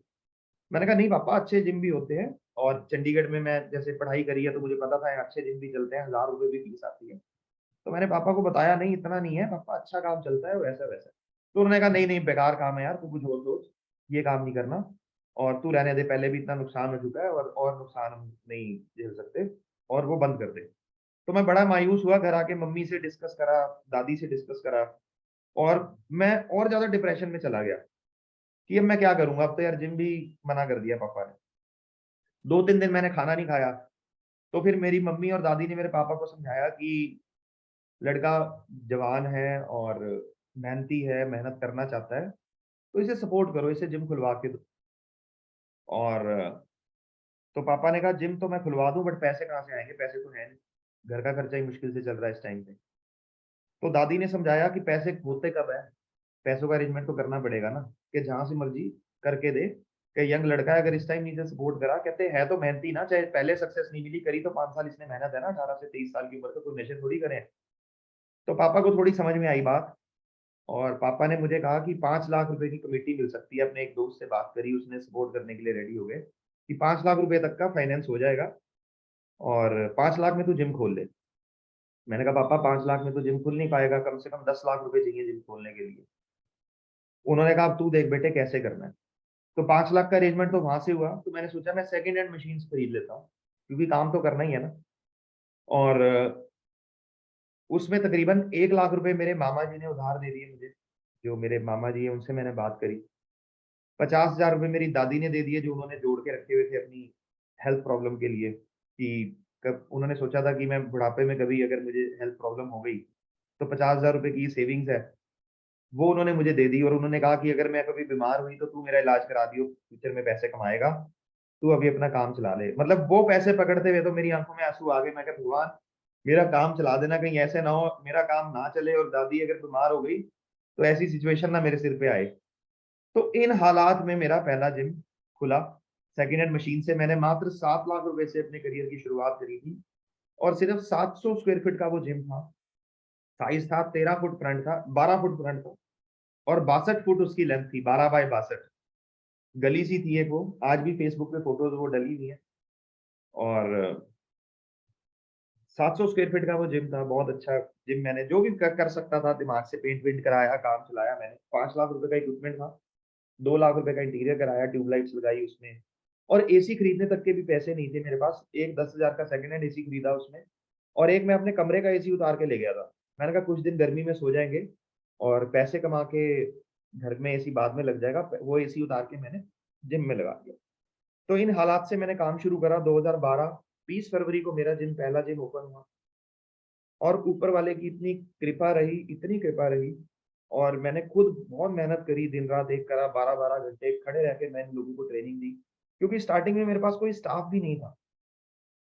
और खुद मैं एक्सरसाइज कराता था लोगों को, और बड़े अच्छे रिजल्ट आए। मैंने बहुत शिद्दत से मेहनत करी। एक चीज मैंने मैंने सीख ली थी, और मुझे रिजल्ट पता है क्यों मिले, क्योंकि उससे पहले जो सहारनपुर में जिम चल रहे थे, जिम ओनर्स जितने भी थे, सेटअप उनके पास अच्छा था, बट वो अपने काम के लिए पेन नहीं लेते थे। वो बस ऑफिस में आके बैठ जाते थे, टीवी देखने रहते थे, या मैचेस देख के सट्टा लगाते रहते थे, या दो चार कोई फेवरेट मेंबर उनके आए, उनके साथ 2-2 3-3 घंटे बातचीत करी, दिन खत्म हो गया। और लोग अपने आप आ रहे हैं, अपने आप जा रहे हैं। एक ट्रेनर जिम में रखा हुआ है, वही एक्सरसाइज लोगों को करा रहा है। कोई क्लाइंट्स के लिए पेन नहीं लेते थे। और मैंने 700 स्क्वायर फीट से हर क्लाइंट से इंटरेक्ट करा, हर क्लाइंट के लिए पेन लिया, हर क्लाइंट को मोटिवेट करा और उसके रिजल्ट्स बहुत अच्छे आए। 3 महीने में शहर में बड़ा नाम हो गया और मेरा जिम इतना भर गया, वो 700 स्क्वायर फीट का, इतने मेंबर्स हो गए जिम में कि संभाले नहीं संभल रहे थे। और 3 महीने बाद मैंने डिसीजन लिया कि ये जगह तो मुझे छोटी पड़ गई और मुझे एक हॉल और ऊपर बनाना चाहिए। और मैंने जिम जो मैं लैंडलॉर्ड था जिस पे मैंने रेंट पे जगह ली थी, 13,000 रुपए किराया था, उसने एक हॉल और ऊपर डाल के दे दिया। तो तकरीबन 4 महीने में मेरा जिम डबल हो गया, 700 से 1400 स्क्वायर फीट का हो गया और रिस्पॉन्स आया। और सबसे अच्छी मैंने चीज़ उस टाइम पे क्या करी, फेसबुक नया-नया चला था उस टाइम पे और सब लोग शहर के फेसबुक पे जुड़ रहे थे। तो जो भी क्लाइंट आता था, मैं फेसबुक पे उसे फ्रेंड रिक्वेस्ट भेजता था और जब उसके रिजल्ट आते थे, फेसबुक पे उसकी पोस्ट डालता था, टैग कर देता था और जिम जिम के काफ़ी सारे मेंबर्स को मैं टैग करता था। तो पूरे शहर में एक हाइप क्रिएट हो गई कि एक अल्टीमेट के नाम से कोई जिम खुला है और अभिषेक वहाँ एक्सरसाइज कराता है। तो मतलब 5-5, 10-10 किलोमीटर से लोग मेरे को दूर से आने लग गए कि रिजल्ट चाहिए। और ऐसे नाम हुआ, 1 साल में वो जिम ट्रिपल साइज़ का हो गया, 2000 स्क्वायर फीट में हो गया और मैं लगभग लाख, 1.5 लाख रुपए महीना उस जिम से कमाने लग गया। उस वो 2012 का जो मेरे लिए साल रहा, उसने मुझे ज़िंदगी में इतना कॉन्फिडेंस दिया और 2013 के एंड तक आते-आते जब तकरीबन 2 साल होने वाले थे, मेरी शादी हो गई। शादी उसी से हुई जहाँ से पहले ना हो गई थी, क्योंकि मैं कुछ करने लग गया था और अब लोग मानने लग गए थे, हाँ यार ये लड़का कामयाब है, 1.5-2 लाख रुपए महीना कमाने लग गया है, जिम इसका बहुत अच्छा चलता है। और मतलब वो सारी कहानी उल्टी हो गई। जो पहले नेगेटिविटी थी सबको मेरे लिए, वो सब रिवर्स हो गई, सब रिवर्स। सब मेरे को एक सक्सेसफुल पर्सन की निगाहों से देखने लग गए। इन-लॉज़ ने आके खुद मेरे घर आके फाइनल करी शादी। उनको भी बड़ा कॉन्फिडेंस आ गया मेरे ऊपर कि यार इस लड़के ने तो कर दिखाया, एक जो इसने बोला था। और शादी के बाद मेरा ड्रीम था कि मैं चंडीगढ़ में सेटल हूँ, क्योंकि सहारनपुर यूपी में इतना एक्सपोज़र नहीं था और मैं इतना ज़्यादा ग्रो नहीं कर सकता था। तो मेरा दिल था कि यार चंडीगढ़ में सेटल होना और चंडीगढ़ में जिम बनाना। तो एक जिम कामयाब हो गया और जब लोगों को पता लगने लगा कि यार ये बंदा चंडीगढ़ में शिफ्ट हो रहा है, तो सहारनपुर में एक और नेगेटिविटी फैलने लगी कि अभिषेक तो अब यहाँ से जा रहा है और इसका जिम तो अब बर्बाद हो जाएगा, खत्म हो जाएगा। और क्योंकि ये बैठा था तो जिम चल रहा था और अगर ये यहाँ नहीं बैठा है, जस्ट अ सेकंड गाइस।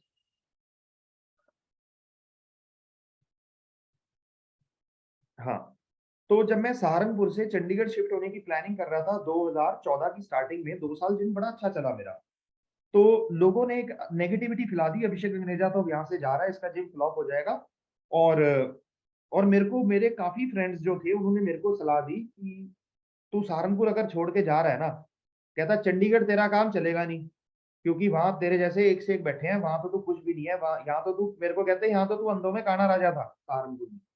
यहाँ तो तेरे जैसे लोग हैं नहीं और वहाँ तेरे जैसे एक से एक बैठे हैं, तेरे से ज़्यादा इन्वेस्टमेंट करने वाले बैठे हैं और तेरे से ऐसे ज़्यादा स्मार्ट लोग बैठे हैं। वहाँ तेरा कुछ बनेगा नहीं, यहाँ तेरा कुछ रहेगा नहीं। और ये चीज़ मुझे बड़ा हिट करी। मैंने कहा यार लोगों को उल्टा सपोर्ट करनी चाहिए कि यार कोई बंदा तुम्हारे शहर का बाहर जाके एक्सपैंड करना चाह रहा है, ब्रांड नेम एक अच्छे शहर में ले जाना चाह रहा है और इन्होंने मुझे नेगेटिव करना शुरू कर दिया। बट मेरे को था कि करना तो करना है, अब कुछ मर्ज़ी हो जाए, मैं पीछे नहीं हटना लाइफ़ में। नहीं तो मैं ज़िंदगी भर सहारनपुर में बैठा रह जाता। तो मैंने 2 साल जो टीम बिल्डिंग पे बात करी ना, अगर आपने मेरे सिलेबस में सुना हो कि मैंने बताया था कि लास्ट में आपको टीम बिल्डिंग के बारे में बताया जाए। मैंने 2 साल टीम बिल्डिंग पे बहुत ध्यान दिया था और अपने ट्रेनर बड़े अच्छे मैंने एस्टेब्लिश करे थे पहले 2 साल। तो टीम बिल्डिंग पे बहुत अच्छा फोकस रहा था, तो मेरे को अपनी टीम के ऊपर कॉन्फिडेंस था कि टीम मुझे मेरी एब्सेंस में सपोर्ट करेगी। तो चंडीगढ़ के पास एक लगता हुआ टाउन है, जैसे दिल्ली के पास एनसीआर है ना, गाजियाबाद, नोएडा, गुड़गाँव, तो ऐसे ही चंडीगढ़ एक बड़ा शहर है और इसके साथ लगता हुआ मोहाली एक बड़ा शहर है, पंचकुला एक बड़ा शहर है, 2 छोटे शहर हैं जीरकपुर और खरड़, ये 5 शहर साथ जुड़े हुए हैं चंडीगढ़ के। तो चंडीगढ़ में तो मैं जिम अफोर्ड नहीं करता था, तो मैंने जीरकपुर एक जो थोड़ा सस्ती जगह है, वहाँ पे जिम बनाया, जिसका 30,000 रुपए रेंट था, 2000 स्क्वायर फीट का जिम बनाया। और स्टार्टिंग में बड़े चैलेंज आए वो जिम चलाने में, बहुत, क्योंकि वो सहारनपुर में मेरी लोकेशन सबसे पॉश थी। मुझे एकदम रिस्पॉन्स आया और वहाँ रिस्पॉन्स आने में तकरीबन 6 महीने का वक़्त लगा मुझे। और मेरे को अपने फ्रेंड्स की जो बातें थी ना, वो सारी सच लगने लगी कि जो उन्होंने बोला था कि वहाँ तेरा कुछ बनेगा नहीं, यहाँ तेरा कुछ रहेगा नहीं। बट जिसके हौसले बुलंद होते हैं और जिसने मेहनत करनी होती है ना, और जो बंदा ठान ले कि मैंने करना है तो मैं करके रहूँगा, चाहे दुनिया इधर से उधर हो जाए। बट ऐसा फितूर मेरे दिमाग में आ गया। ज़ीरकपुर का जिम भी 6 महीने में कामयाब हुआ, सहारनपुर का जिम भी चलता रहा 2015 में मैंने मोहाली में जिम बनाया, 2016 में मैंने मोहाली में एक और जिम बनाया, 2017 में मैंने चंडीगढ़ में जिम बनाया, 2018 में मैंने चंडीगढ़ में एक और जिम बनाया, 2019 में मोहाली में एक और जिम बनाया, और 2019 में उड़ीसा में जिम खुला, और 2020 में 1-2 जिम की और तैयारी लगने लगी, और मेरे 7-8 जिम हो चुके थे। सब कुछ ऊपर वाले ने दिया, बच्चे भी हुए लाइफ में, और अच्छी कमाई में करने लग गया। लोग मुझे चंडीगढ़ में भी नाम हुआ, बड़े शहर में लोग पहचानने लगे कि अभिषेक अग्नेजा कोई है, और सहारनपुर वालों की भी सबकी बोलती बंद हो गई कि जो कहते थे कि तेरा यहाँ भी नहीं चलेगा, वहाँ भी नहीं चलेगा। अब जो लोग ऐसे बोलते थे वो अब एग्जाम्पल देने लग गए कि अभिषेक से देखो, अभिषेक ने कितना काम कर दिया, कितना ब्रांड बना दिया, ऐसे कर दिया, वैसे कर दिया। क्योंकि मेरी डे वन से विजन और पर्पस क्लियर था कि मैंने करना क्या है आगे। और मैं अब मेरा एक बेखौफ सी जिंदगी जीने लगी। अब लगा कि अब तो 7-8 जिम हो गए हैं, और कोई चक्कर ही नहीं है लाइफ में, अब तो आगे ही ग्रो करना है। और 2020 आते-आते लगा कि अगर यार क्या होगा, ज़्यादा से ज़्यादा कोई दिक्कत भी आ गई, एक आधा जिम बंद हो जाएगा या कंपटीशन में आ जाएगा, प्रॉफिट नहीं देगा, बाकी जिम तो चल रहे हैं, कोई टेंशन ही नहीं है जिंदगी में। बट ऐसा कभी सोचा नहीं था कि 2020 में लॉकडाउन आएगा और सारे जिम इकट्ठे बंद हो जाएंगे। तो 2020 में लॉकडाउन आ गया, सारे जिम इकट्ठे बंद हो गए, टोटल सारे जिम इकट्ठे। और कोई जिम का रेंट 1.5 से 2 लाख रुपए से कम नहीं था चंडीगढ़ या मोहाली में। और हर महीने 8-10 लाख का कर्जा चढ़ने लग गया सिर के ऊपर रेंट का। बड़ा टेंशन और एंजाइटी और डिप्रेशन वाला वो टाइम आया 2020। कई लैंडलॉर्ड्स बहुत अच्छे थे, उनके खुद के मुझे फोन आए कि अभिषेक तेरा हमारे साथ रिलेशन बहुत अच्छा रहा है, तूने रेंट की टेंशन नहीं ले ली, और बाद में जब जिम खुल जाएंगे तब देख लेंगे कैसे सेटल करना है, अभी तू बच्चों के साथ रह, अपनी फैमिली का ध्यान रखो। और कई तो ऐसे थे, क्योंकि 7-8 जिम थे ना, हर बंदा अच्छा नहीं होता, हर बंदे का नेचर अलग होता है। कईयों ने सपोर्ट करी और कईयों ने तो मेरा कह लो जीना हराम कर दिया। सुबह दोपहर शाम रेंट दो, रेंट दो, रेंट दो, रेंट दो, रेंट चाहिए, रेंट चाहिए, रेंट चाहिए, 7 तारीख की रेंट चाहिए। और मैं उन्हें समझा समझा के थक गया कि रेंट कहाँ से दे पाऊँ, क्योंकि मेरे साथ ट्रेनर्स जुड़े हुए हैं, 100 के आसपास ट्रेनर हैं मेरी टीम में, जो बिल्कुल हैंड टू माउथ है।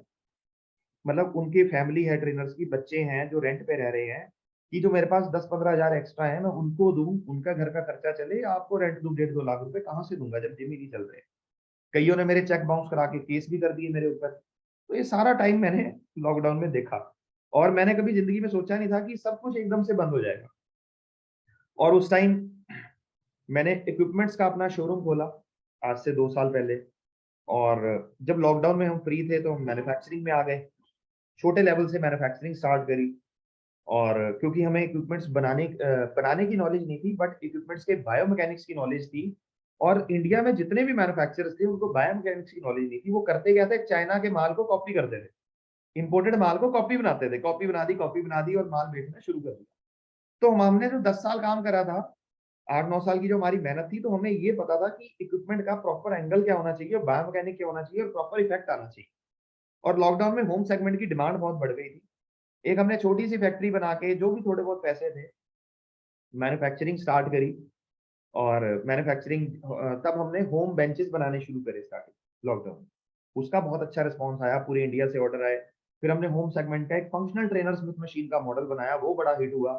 तकरीबन तकरीबन 1-1.5 महीने की वेटिंग थी उसमें, इतना हमें ऑर्डर आने लगे पूरे इंडिया से, क्योंकि बड़ा अच्छा हमने मल्टीपर्पज मशीन बना दी थी होम सेगमेंट की, जो 8x8 की जगह लेती थी, 8 फुट बाय 8 फुट, और घर में बड़ी अच्छी लगती थी और सारी एक्सेस को कवर करती थी।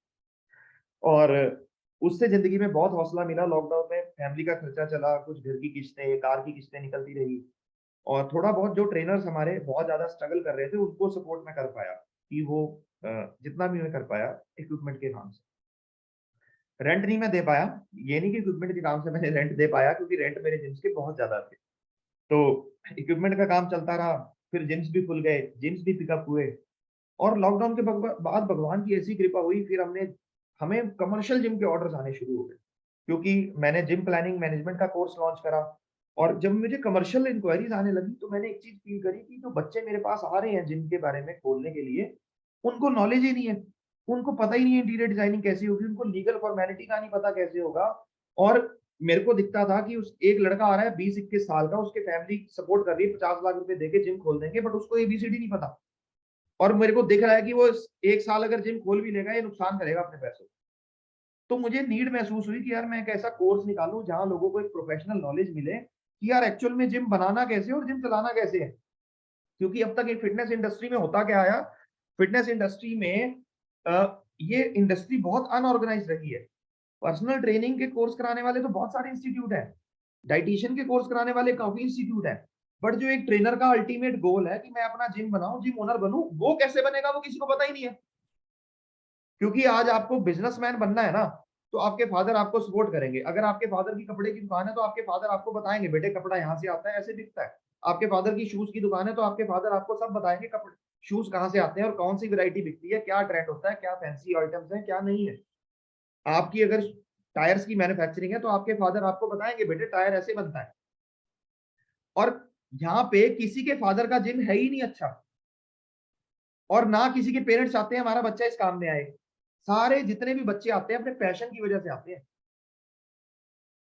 और जितने भी लोगों के पहले जिम होते थे वो कोई बिजनेसमैन के नहीं होते थे, वो सारे बॉडी बिल्डर्स के जिम होते थे कि वो मिस्टर इंडिया बने, मिस्टर एशिया बने, जिम खोल लिया। और उनकी फैन फॉलोइंग की वजह से जिम चल रहा है कि क्योंकि जो कॉन्टेस्ट की तैयारी करनी है, जिन्होंने स्टीरॉयड साइकिल करनी है, जो उनके चेले हैं जिन्होंने कॉन्टेस्ट की तैयारी करनी है, उस वजह से उनका जिम चल रहा है।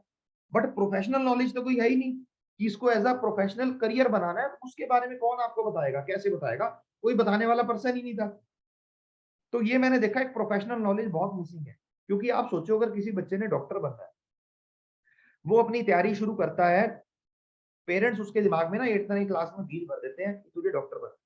वो मेडिकल लेता है और मेडिकल की तैयारी करता है और बहुत ज्यादा पढ़ाई करता है, फिर वो एमबीबीएस में एडमिशन लेता है। उसके पेरेंट्स 50 लाख रुपए लगा के आज के टाइम में एमबीबीएस में एडमिशन कराते हैं।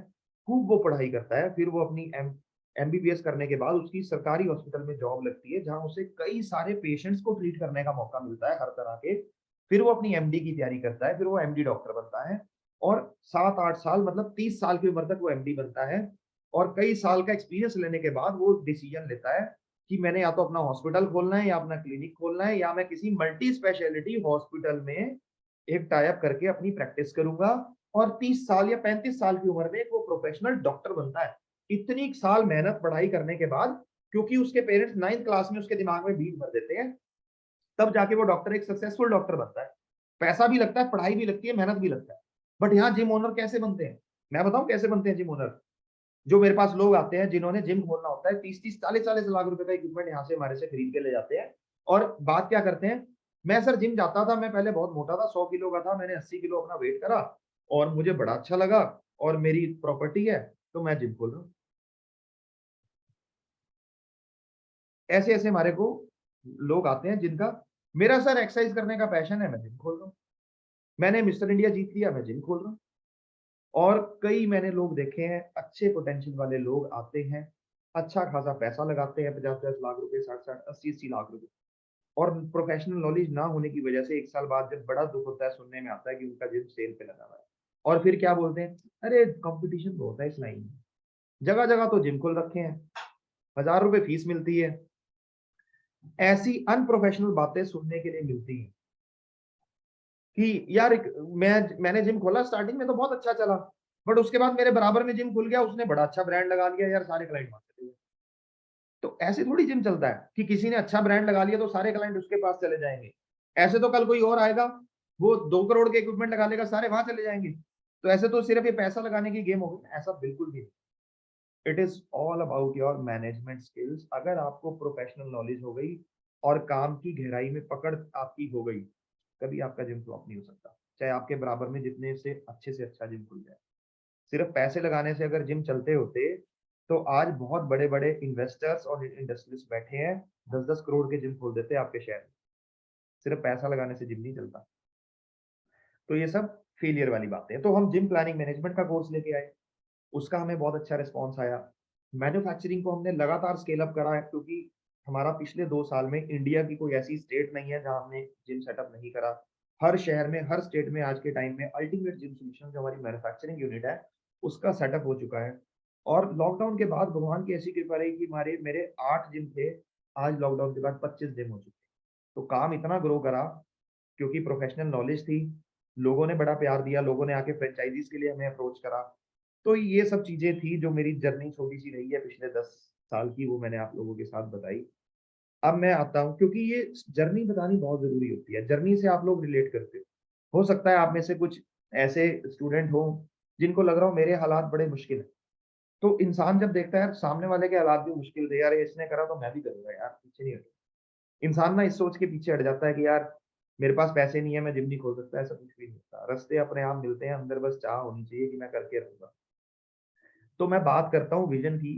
तो आज आप सबने इस लेसन के बाद ये सोचना है कि कामयाबी पता कब मिलेगी?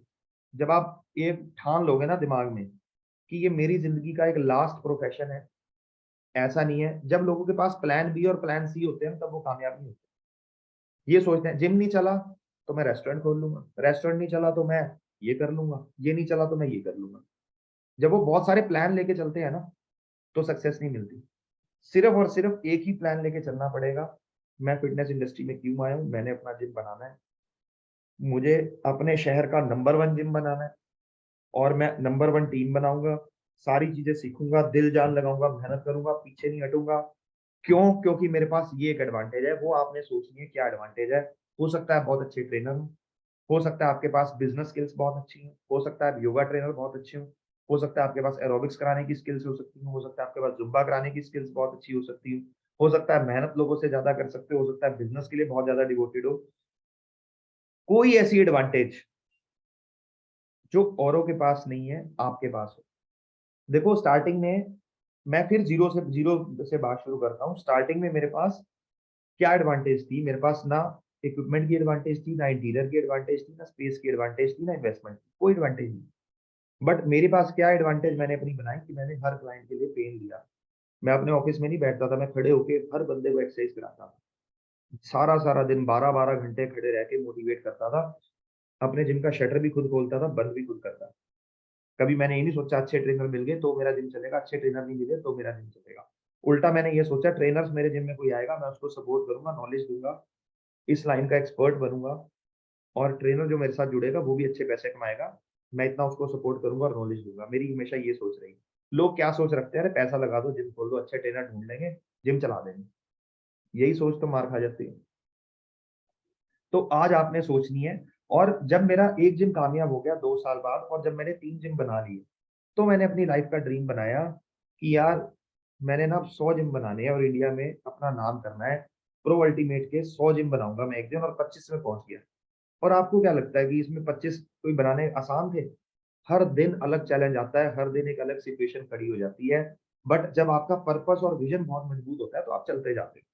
नहीं तो हो सकता है अगर मेरा ये पर्पस डेवलप ना होता 100 जिम बनाने का, तो मैं 4 5 जिम बना के सेटिस्फाई हो जाता।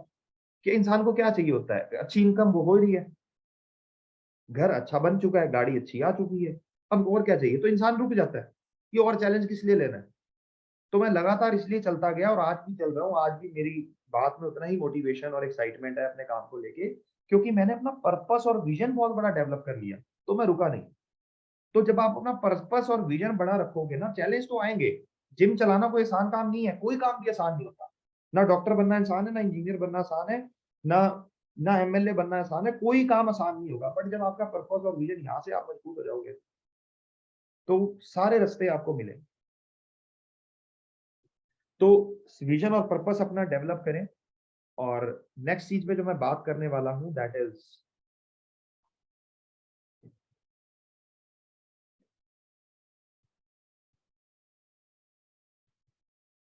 Budget analysis. अब हम बात करते हैं कि चलो ये सब आपको समझ में आ गया कि यार बजट, विजन और पर्पस हमारा क्लियर होना चाहिए तो ही हम अच्छा काम कर पाएंगे। तो अब हम बात करते हैं यार जिम कौन सा, कितने बजट का खोलना है, पैसा कितना लगाना है, ये चीज भी क्लियर होनी बहुत जरूरी है ना।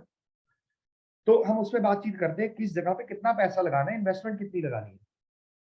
Let's talk about this now. Defining a complete budget, you should have a clear idea of total spending on your equipment, interior designing and other paperwork.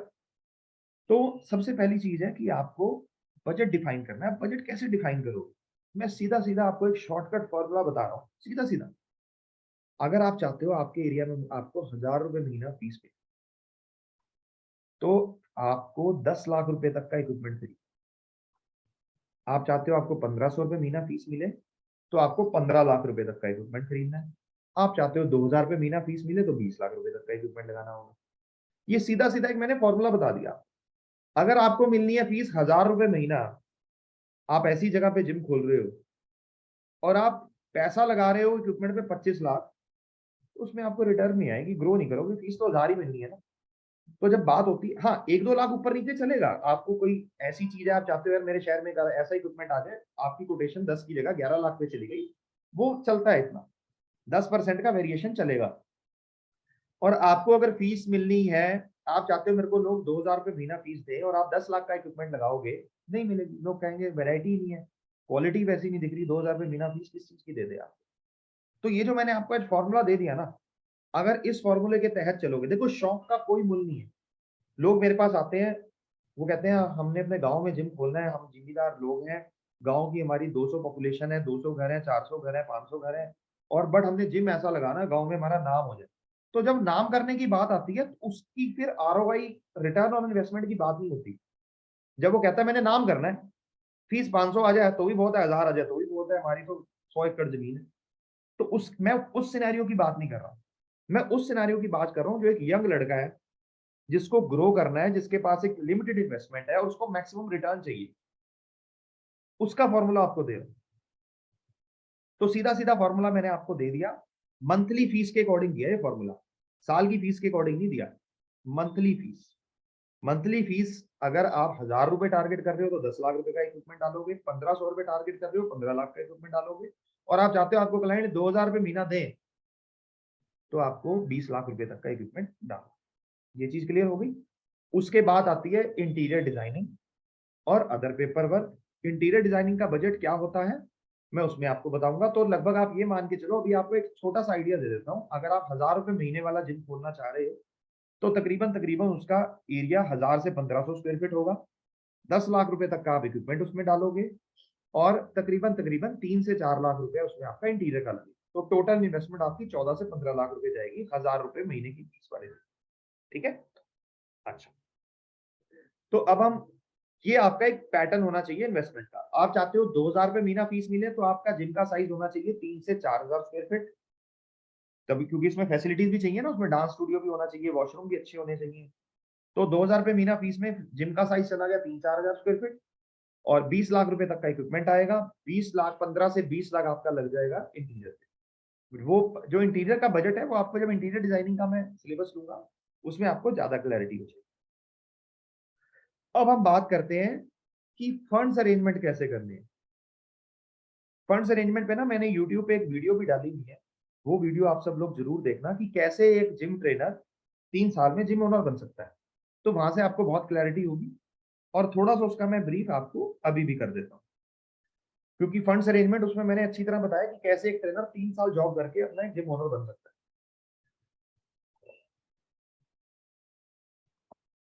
तो अब हम बात करते हैं फंड्स कैसे अरेंज करने हैं आपको, उसकी क्या क्या क्राइटेरिया होते हैं। Funds arrangement can be done in 2 ways. Investing savings, आपने कुछ सेविंग्स कर रखी हो या आपको लोन लेना पड़ेगा। In order to apply for a loan, अगर आप लोन लेना चाहते हो उसके लिए आपकी 3 साल की इनकम टैक्स रिटर्न फाइल होनी चाहिए, जो कि ट्रेनर्स को नॉलेज नहीं होती, वो गलती करते हैं। पैसे तो ट्रेनर्स कमा रहे हैं, एक अच्छा ट्रेनर छोटे शहर में भी आज के टाइम में 25 से 30 हजार रुपए, 40 हजार रुपए तक कमा रहा है, और बड़े शहर में 50-60 से 70 हजार रुपए तक कमा रहा है एक ट्रेनर। बट वो इनकम टैक्स रिटर्न नहीं अपनी फाइल करता हर साल। तो जब इनकम टैक्स रिटर्न ही फाइल नहीं करोगे तो लोन कैसे मिलेगा। तो हर साल अपनी इनकम टैक्स रिटर्न फाइल करो। आप साल का 4 लाख, 5 लाख, 6 लाख जो भी कमा रहे हो वो डिक्लेयर करो, चाहे वो सैलरी के थ्रू है, चाहे वो पर्सनल ट्रेनिंग के थ्रू है, चाहे वो फ्रीलांसिंग के थ्रू है। हर साल आपकी इनकम टैक्स रिटर्न फाइल होनी चाहिए। आपकी बैंकिंग स्टेटमेंट अच्छी होनी चाहिए अगर आपको लोन चाहिए। तो जो भी आप फीस ले रहे हैं, ज्यादा से ज्यादा पेमेंट अपने बैंक अकाउंट में लो, क्योंकि अगर आपकी बैंकिंग में 40-50 हजार रुपए महीने का नहीं आ रहा तो आपको लोन नहीं मिलेगा। अगर आप अपनी जिम की सैलरी भी कैश में ले रहे हो और पर्सनल ट्रेनिंग की फीस भी कैश में ले रहे हो, इंसेंटिव भी कैश में ले रहे हो, तो बैंक कहेगा यार हमारे पास क्या रिकॉर्ड है कि आप पिछले 3-4 साल से आपको एक्सपीरियंस है।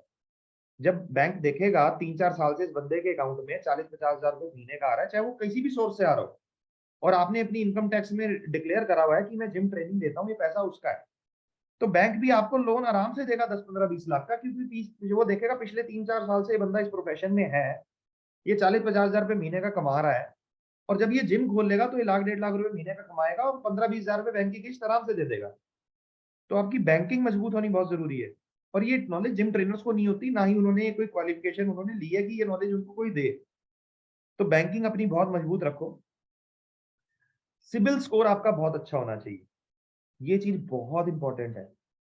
ट्रेनर गलती क्या करते हैं, किसी जिम में जॉब में लगे, 12-15 हजार की जॉब लगी, 3-4 महीने मेहनत करी, पर्सनल ट्रेनिंग भी आने लग गई, 15-20 हजार इंसेंटिव बनने लग गया, 30-40 हजार रुपए महीना कमाने लग गए। उसके बाद क्रेडिट कार्ड उनको मिल गया, बैंक से फोन आया, क्रेडिट कार्ड मिल गया 30-40 हजार रुपए लिमिट का। उसके बाद 30-40 हजार का फोन ले लिया। किसी महीने जिम में अगर सेटिंग नहीं बैठी, पर्सनल ट्रेनिंग नहीं मिली, किस्त बाउंस हो गई, या किसी ने मोटरसाइकिल निकलवा ली, बुलेट निकलवा ली अपनी, उसकी किस्त बाउंस करा ली, गाड़ी निकलवा ली, उसकी किस्त बाउंस करा ली, और लगा रहे कोई नहीं, जब होंगे दे देंगे, हाँ कोई चक्कर नहीं। कैजुअल चलते रहे, किस्त बाउंस होती रही क्रेडिट कार्ड की, जब हुई तब दे दी, जब नहीं दिल करा बाउंस करा ली। और पता लगा जब 3-4 साल बाद जिम अपना खोलना था, तो आपकी बाउंसिंग और सिबिल स्कोर इतना ज्यादा है कि आपको अपने करियर बनाने के लिए लोन नहीं मिला। और पहले आपको ये चीज किसी ने बताई नहीं कि इस चीज का बहुत ज्यादा ध्यान रखना होता है, क्योंकि उस टाइम हम इन चीजों को बड़ा कैजुअल ले जाते हैं। छोटी सी बात है, अगर आपने 30-40 हजार का आईफोन भी खरीदा हुआ है ना, 50 हजार का, उसकी भी किस्त अगर बाउंस हो जाती है या लेट हो जाती है, वो भी रिफ्लेक्ट करती है आपके रिकॉर्ड। तो बैंक की किस्त मत कभी बाउंस होना, चाहे किससे उधार लेके क्यों ना चुकानी पड़े। क्योंकि होगा क्या, जब आपको अपने करियर के लिए लोन लेना पड़ेगा ना, तब लोन नहीं मिलेगा। और पहले वाला लोन तो मौज मस्ती के लिए लिया था आपने, मोबाइल के लिए, गाड़ी के लिए, बाइक के लिए, और उस दिन आप पछताओगे कि यार ये चीज हमें पहले किसने बता दी होती ना, तो यार मैं 5,000 रुपए की बात थी, 30,000 रुपए किस्त थी, यार मैं कर देता अरेंजमेंट कहीं ना कहीं। और इंसान अगर चाहे तो अरेंजमेंट हर चीज का कर सकता है। तो सिबिल स्कोर अपना बहुत अच्छा रखो, कहीं ऐसा ना हो जब आपको करियर बनाना और 1,00,000-1.5 लाख रुपए महीने पे पहुंचना है आपने, उस टाइम आपको लोन नहीं मिला। और जब आपको ये सारी चीजें क्लियर होती हैं, जब आपको पता लग गया मैंने जिम इक्विपमेंट मैंने इतने का चाहिए, वो मैंने आपको आइडिया दे दिया, इंटीरियर डिजाइनिंग का आइडिया मैं आपको अभी दूंगा जब सिलेबस आएगा उसका। आपको पता है लोन अप्लाई करने के लिए 3 साल से मैं काम कर रहा हूँ, मेरी बैंकिंग भी अच्छी है, सिबिल स्कोर भी अच्छा है, मेरी कोई किस्त भी बाउंस नहीं हुई। तो आप एक सीए के पास जाते हो और सीए से प्रोजेक्ट रिपोर्ट रेडी कराते हो लोकेशन फाइनल करने के बाद, कि लोकेशन मेरी फाइनल हो गई है सर, मेरा 25,000 रुपये किराया है, 3,000 रुपये स्क्वायर फीट जगह है, ये मेरी बैंकिंग है, ये मेरी स्टेटमेंट है, मेरी 15 लाख का इक्विपमेंट आना है। और सी एक प्रोजेक्ट रिपोर्ट बनाता है, और उसके बिहाफ पे गवर्नमेंट ऑफ इंडिया की बहुत सारी स्कीम चल रही है, स्टार्टअप इंडिया, मुद्रा लोन, और बिना किसी सिक्योरिटी के, अगर ये आपकी सारी चीजें अच्छी हैं, मतलब आपको उसके लिए ना कोई घर गिरवी रखना है, ना कोई प्रॉपर्टी गिरवी रखनी है, सिर्फ आपकी बैंकिंग रिलेशंस की वजह से, और भारत सरकार की जो स्कीम चल रही है स्टार्टअप इंडिया के तहत, एमएसएमई के तहत, उसके तहत आपको किसी भी स्कीम में लोन आराम से मिल जाता है स्टार्टअप इंडिया के तहत, और 9-10% पे लोन मिलता है, अच्छा रेट ऑफ इंटरेस्ट पे लोन मिलता है। और बहुत सारे हमारे यहाँ पर जिम्स खुलते हैं, और मैं हम इंडिया में हर महीने 20 कमर्शियल जिम सेटअप सप्लाई करते हैं, जिनमें से तकरीबन तकरीबन 10 जिम सेटअप लोन पे होते हैं, और वो इसी चीज के तहत होते हैं। तो ये चीज क्लियर हो गई, कैसे आपको लोन मिलेगा, कैसे बैंकिंग आपने रखनी है, फंड्स का अरेंजमेंट क्या रखना है, और बजट एनालिसिस क्या होना चाहिए। Is it clear to everyone? तो सर एक बार आज, बजट के लिए, यस बोलो बोलो विशाल। सर बजट के लिए एक बार और रिपीट करेंगे यस, थोड़ा सा clear। हाँ, बजट के लिए मैंने ये बताया था कि बजट डिफाइन करना बहुत इंपॉर्टेंट है। और बजट अगर आपको लगातार ग्रो करना है, तो आपका बजट कैसे आपको डिसाइड करना है, कि अगर आपको 1,000 रुपए महीना फीस चाहिए, देखो क्या होता है, हर जिम के पैकेजेस होते हैं, साल का अलग, 6 महीने का अलग, 3 महीने का अलग, 1 मंथ का अलग। तो हम अपने बजट को 1 मंथ के अकॉर्डिंग डिफाइन करेंगे। अगर आप सोचते हो कि मुझे 1,000 रुपए महीना फीस आए, तो 10 लाख का इक्विपमेंट अगर आप लगाओगे, तो आपको 1,000 रुपए महीना फीस मिल जाएगी। ओके, सो उसमें इंटीरियर सब इंक्लूड होगा या नहीं नहीं जस्ट नहीं नहीं, इंटीरियर अलग है, सेटअप? अच्छा, इंटीरियर अलग है। Interior interior. का बजट मैं आपको बताऊंगा इंटीरियर डिजाइनिंग का जब वो आएगा, कि किस क्वालिटी के कैसे इंटीरियर होंगे, किस बजट में। अभी ओके मैं इक्विपमेंट की बात कर रहा हूँ, ओके क्योंकि श्योर। इक्विपमेंट पे लोन मिलता है ना, ओके ओके ओके और श्योर। पूरी प्रोजेक्ट रिपोर्ट पे लोन मिलता है। तो आप चाहते हो 1,500 रुपए महीना फीस आए, तो 15 लाख तक का इक्विपमेंट लगाना पड़ेगा।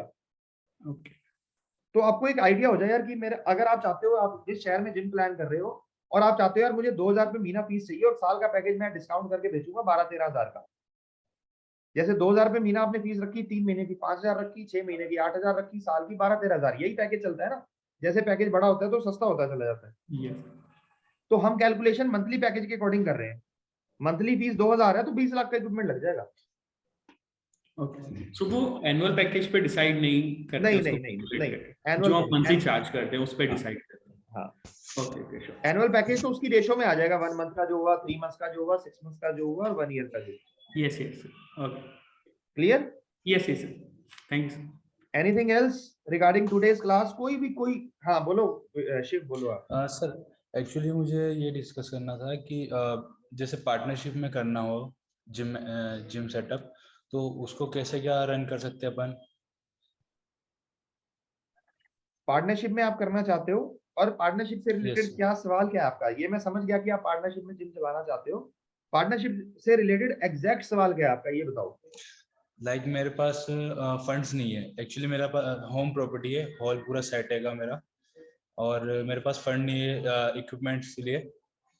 सो जैसे कोई है, सो वो मुझे इक्विपमेंट स्पॉन्सर करते हैं या बोलते हैं कि पार्टनरशिप में आप कर लीजिए, तो उसमें क्या रहता है? नहीं, कोई आपकी जगह पे इन्वेस्टमेंट कर देगा, जगह आपकी अपनी है यस और सर। आपके पास इन्वेस्टमेंट नहीं है, यस। और जिम आप चलाओगे। हाँ। पार्टनर जिम नहीं चलाएगा, आप चलाओगे, है ना? यस। वो सिर्फ तो इन्वेस्टर है वो सर। ठीक है, वो सिर्फ एक इन्वेस्टर है, जिम आपने चलाना है। यस। तो उस केस में आप ये कर सकते हो कि आप उनको पहले तो एश्योरेंस दो कि मैं जिम चला लूंगा, मेरे अंदर एबिलिटी है, मैं कोर्स कर रहा हूँ, मैं ट्रेनर भी हूँ और मैं जिम अच्छा चलाऊंगा। एक यस। उनको एक प्रोजेक्ट रिपोर्ट तैयार करके दो कि इंटीरियर में इतना खर्चा आएगा और इक्विपमेंट पे इतना खर्चा आएगा, और लगभग 100 के आसपास मेंबर या जितने भी आपको लगते हैं, पेपर वर्क तैयार करो उसके लिए, प्रोजेक्ट रिपोर्ट कि तकरीबन तकरीबन 100 मेंबर आ जाएंगे, ये फीस मैं रखूंगा, इतना हमारा ट्रेनर्स की सैलरी जाएगी, इतना खर्चा आएगा, और जो भी नेट प्रॉफिट होगा उसका 50% मैं आपको दूंगा। तो सर जैसे सपोज जैसे जो इन्वेस्टर है उनने मुझे सेटअप के लिए एग्री कर लिया, या मतलब उनने इन्वेस्ट कर दिया मुझ पर, अब वो हॉल मेरा है, तो उसमें रेशो किस टाइप करेगा? जैसे ट्रेनर मैं खुद लूंगा और काउंसलिंग के लिए एक स्टाफ और रख लूंगा, लाइक मेरे पास 1500 स्क्वायर फीट एरिया है, सो उसमें कैसा क्या रेशो रहेगा? देखो 1500 स्क्वायर फीट के 50% ही लिए, है। 1500 स्क्वायर फीट के लिए 2 ट्रेनर बहुत है। ठीक है, एक आप खुद हो गए। ठीक है, आप ध्यान यस। देना बिजनेस डेवलपमेंट पे, क्लाइंट्स की काउंसलिंग पे। ठीक है, पैकेजेस सेल करने पे, सेल्स में ध्यान देना, और क्लाइंट्स की काउंसलिंग पे ध्यान देना, डाइट प्लान्स बनाने पे, ट्रांसफॉर्मेशन के लिए वर्कआउट प्लान्स आप एक्सपीरियंस हो तो आप बना के दो, ट्रेनर्स को फॉलो करवाएंगे। ठीक है, पहली चीज तो ये यस। क्लियर होगी। और उसके बाद अब बात आ जाती है रेशो कैसे डिवाइड करनी है। रेशो के लिए आप अपनी एक सैलरी रख सकते हो, क्योंकि सारी चीजें आप रन कर रहे हो। ठीक है, जो भी आपको एक जस्टिफाइड सैलरी लगती है और जो आपका इन्वेस्टर है उसको भी जस्टिफाइड लगे। ठीक है, क्योंकि जिम आप चला रहे हो। और उसके बाद जो भी नेट प्रॉफिट आता है, जैसे मान लीजिए आपकी सैलरी हो गई और आपके ट्रेनर्स की सैलरी हो गई, बिजली का बिल हो गया, मेंटेनेंस के खर्चे हो गए, वो काट के, फॉर एग्जांपल मान लीजिए आपने 3 लाख रुपए महीने का कलेक्शन करा फीस से, और आपकी सैलरी, आपके ट्रेनर्स की सैलरी और बिजली का बिल बना के 1 लाख रुपए खर्चा हो गया, तो 2 लाख रुपए का प्रॉफिट हो रहा है। वो आप 50-50 डिवाइड कर लीजिए कि उसको 50% मिल रहा है बिना मेहनत करे, जस्ट ऑन इन्वेस्टमेंट। मेहनत आपकी है, जगह आपकी है, आप उससे रेंट भी नहीं ले रहे हो, बट अपनी सैलरी ले रहे हो सिर्फ मेहनत की। तो यस। 50% आपका शेयर हो गया, 50 उसका हो गया। तो आई थिंक ये अच्छा फॉर्मूला रहेगा जो उसको भी समझ में आएगा। ठीक है, क्योंकि 1500 स्क्वायर फीट का अगर आप जिम बना रहे हो तो तकरीबन तकरीबन आप ये मान के चलिए कि तकरीबन 12-13 लाख रुपए आपका इक्विपमेंट पे खर्चा आएगा, यस। और 4-5 लाख रुपए इंटीरियर पे खर्चा आएगा अगर आपको अच्छा इंटीरियर। इंटीरियर कराना है। तो 17-18 लाख उस इन्वेस्टर का लगेगा। तो अगर 17-18 लाख लगा के उसको अगर 50% आप प्रॉफिट दोगे, जो कि 70,000 से लाख रुपए के बीच कहीं भी हो सकता है, अगर आपका जिम अच्छा चलेगा तो I think he will be happy. और वो उसको बिना मेहनत करे आ रहा है, जस्ट ऑन इन्वेस्टमेंट के बेस पे आ रहा है। और हो गया? सर जैसे ये जो जैसे ये पार्टनरशिप रहती है, तो वो कितने टाइम तक रन कर सकते हैं? जब तक आपकी अच्छी सेटिंग चलती रहे, जब तक वो सेटिस्फाइड है, आप खुश हो, जितना मर्जी लंबा चलाओ। ओके, ठीक है। और इसमें क्या क्या चीजें ध्यान देना पड़ती है, लाइक पार्टनरशिप डॉक्यूमेंट्री फर्म में वगैरह? पार्टनरशिप फर्म में ना देखो एक रिटन एग्रीमेंट होना बहुत जरूरी है, जिसमें सब टर्म्स कंडीशन मैप, ओरल करोगे तो 2 साल में सब भूल जाओगे, आपकी क्या कमिटमेंट थी, उसकी क्या कमिटमेंट, ठीक यस। है। तो इसमें सब चीजें मेंशन करनी जरूरी है। लाइक एक पार्टनरशिप एक्ट एग्रीमेंट आप करो जिसमें लिखा हो कि इंटीरियर और इक्विपमेंट की इन्वेस्टमेंट आपके पार्टनर की है, जिम चलाने की रिस्पॉन्सिबिलिटी आपकी है, ठीक है। और उसमें ये लिखा होगा कि आपके पार्टनर की कोई इंटरफेरेंस नहीं होगी, क्योंकि एक टाइम पे एक ही बंदे को जिम चलाना चाहिए और एक ही बंदे की डिसीजन मेकिंग रहनी चाहिए, नहीं तो कॉन्फ्लिक्ट्स यस। ऑफ ओपिनियन बहुत ज्यादा होते हैं। क्योंकि आप नॉलेज ले रहे हो, आपको पता है जिम कैसे चलता है, तो आप ही जिम चलाओगे, क्लियर। तो उसमें उसकी इंटरफेरेंस कोई नहीं रहेगी, आपको वो सलाह जरूर दे सकता है उसको कोई कमी लगती है तो, बट डिसीजन मेकिंग आप अपने हाथ में रखोगे, क्योंकि जिम आपको चलाना है। दो जने जब बीच में डिसीजन मेकिंग में आ जाते हैं तो दो जनों की थिंकिंग एक जैसी होना बहुत मुश्किल है। तो वो सारी चीजें रिटर्न में लिखी हूँ। और फ्यूचर में अगर आप लोग दोनों की नहीं बनती और आपको सेपरेट होना है, तो इसके दो तरीके हैं।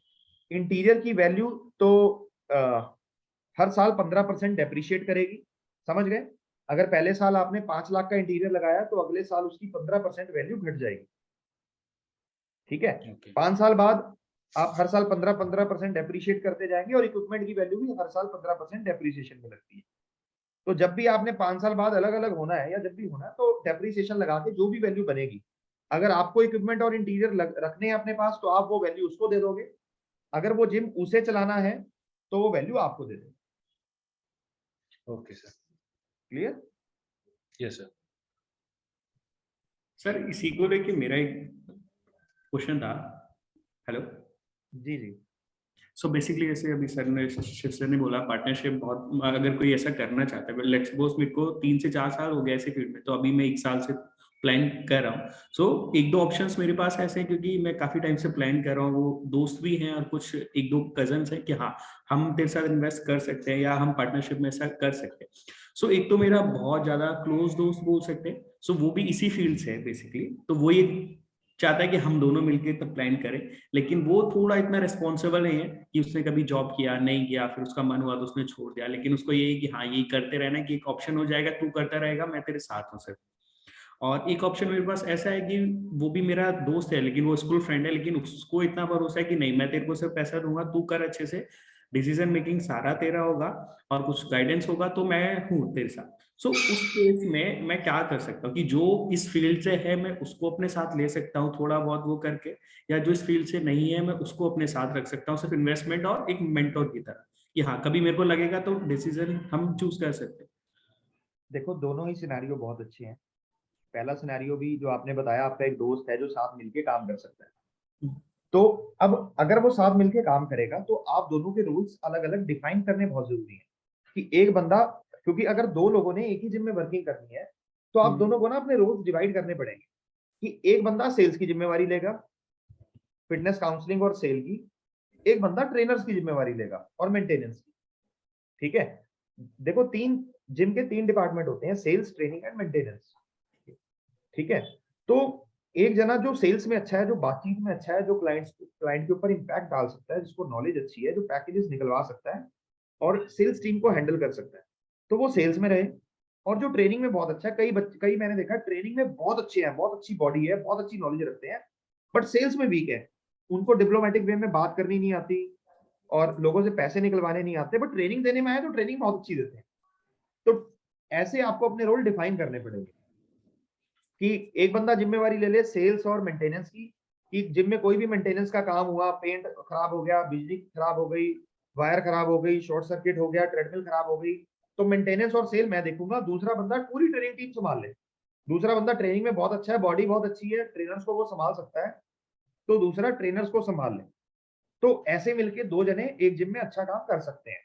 कि ट्रेनिंग की रिस्पॉन्सिबिलिटी उसकी है कि कोई भी क्लाइंट ट्रेनिंग से कंप्लेंट करेगा तो ही इज आंसरेबल, और जिम की सेल डाउन जाएगी तो सेकंड पर्सन इज आंसरेबल, ठीक है। और अगर आपको, क्योंकि देखो क्या है, अगर आपको आने वाले टाइम में 2, 3 या 4 जिम बनाने हैं तो आपको वर्किंग पार्टनर चाहिए। Getting my point? तो होगा क्या, एक साल में एक बंदा अगर सेल्स में अच्छा है तो वो ट्रेनिंग का भी कुछ कुछ सीख जाएगा और ट्रेनिंग वाला बंदा सेल्स का भी कुछ कुछ सीख जाएगा, और एक साल में आपका स्टाफ भी आपके साथ रह के बहुत ट्रेंड हो जाएगा। तो 1 साल बाद आप क्या कर सकते हो, जब जिम की आपके पैसे भी काफी इन्वेस्टमेंट बाहर आ चुकी है, सारा प्रोसेस अच्छा चल रहा है, सेल भी मेंटेन हो गई है, तो 1 साल बाद आप नया जिम प्लान कर सकते हो। और जो एग्रेसिव पार्टनर है वो जीरो से नए जिम की रिस्पॉन्सिबिलिटी ले सकता है, और जो फॉलोइंग पार्टनर है वो उसी जिम को मेंटेन कर सकता है। तो ये बेनिफिट होता है वर्किंग पार्टनर का, समझ गए। और दूसरे सिनेरियो में मैं आ जाता हूं, अगर एक पर्सन इन्वेस्ट कर रहा है और सारी पेन आपने ही लेनी है, तो उसमें आप 60-40 का रेशो कर लो, क्योंकि आप पेन ले रहे हो, उसको 40 दे दो, अब 60 कर लो, ताकि आपको ये ना महसूस हो यार सारी वर्किंग मैं देख रहा हूँ, 50% वो महीने बाद ले जाता है आके, है ना। और उसमें आप 60-40 कर सकते हो। एंड बाकी आप ये देखो, अगर वर्किंग वाला पार्टनर सुलझा हुआ पर्सन है, अंडरस्टैंडिंग बहुत अच्छी है, तो नथिंग लाइक इट। ठीक सर, बस यही ऑप्शन है, वो सुलझा हुआ नहीं है, थोड़ा सा बहुत ज्यादा वैसा है कि थोड़ा सोचना पड़ता है। लेकिन दोस्त अच्छा है, लेकिन एज अ वर्क में अगर सोचो या बिजनेस पर्पज से सोचो तो वो थोड़ा इतना रिस्पॉन्सिबल नहीं है कि बहुत बार मेरे को ही थोड़ा डाउट करना पड़ता है, समझाना पड़ता है कि ऐसे अब नहीं ये ऐसे। जजमेंट मैंने आपको सिनेरियो सारे समझा दिए, अब अब ये मैं 1 साल से प्लान कर रहा हूँ और उसको मैंने बताया, बोला कि नहीं अभी खोलते हैं जिम, अभी चल, अभी मैंने ऐसे नहीं होता है, जिम नहीं खोलते। Okay, thank you sir. Thank you. तो अब हम नेक्स्ट क्लास में मिलेंगे नेक्स्ट वीक वेडनेसडे को, और हम बातचीत करेंगे लोकेशन कैसे फाइनल करनी है आपको अपने जिम की, उसके क्या क्या पैरामीटर्स होते हैं, और लीगल फॉर्मेलिटीज के ऊपर बातचीत होगी, राइट। ये सारी चीजें हम बात करेंगे, और उसमें आ जाएगा जीएसटी रजिस्ट्रेशन और जीएसटी वगैरह आप कैसे पे करते हो, और ये सारी चीजें, जीएसटी वगैरह नंबर कब लेना होता है लीगल फॉर्मेलिटीज वगैरह में, और लोकेशन के हम सारे पैरामीटर डिस्कस करेंगे। ठीक है जी, सर थैंक यू ये सो मच। हमें मिल सकता है क्या, जो क्या? मैनेजमेंट आपकी स्क्रीन पे जो रन कर रहे हैं? हाँ हाँ, we'll provide you all the PDFs, don't worry. Okay okay, thank you sir. Right? Thank you And sir. it was lovely interacting with you all. बड़ा अच्छा लगा आप सब लोगों से मिलके, और हर हफ्ते लगातार इंटरेक्शन होती रहेगी। और जो जो भी आपके मन में सवाल आए तो अगले हफ्ते वो भी क्लियर करेंगे। Yes yes, actually sir, it's really appreciating. ठीक है, have a wonderful week, see you all next week, take care, thank you sir. Bye. Bye.